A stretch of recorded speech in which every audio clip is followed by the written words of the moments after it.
So we've had an ongoing mole problem for a while, and I found these online for sale. They're like a metal mole trap. Unfortunately, it does kill them. It like runs a spike through them. What you do is you just follow the trail of where the moles have been, and you stick it in the ground and you set it. This is what it looks like when it's set.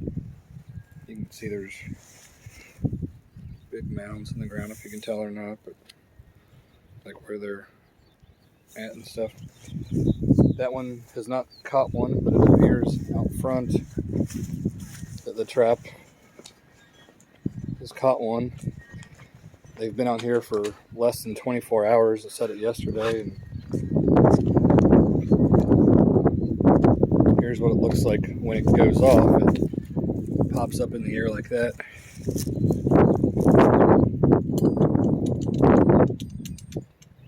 Got one.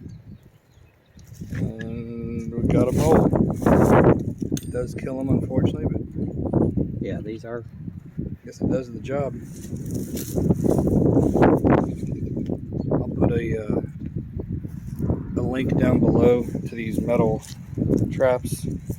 They weren't that expensive. Just got them off of Amazon.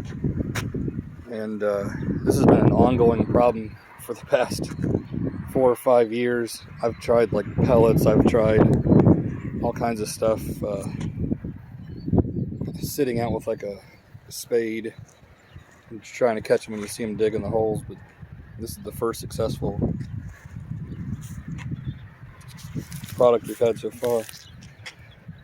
If you liked the video, give it a thumbs up and please subscribe. Thank you.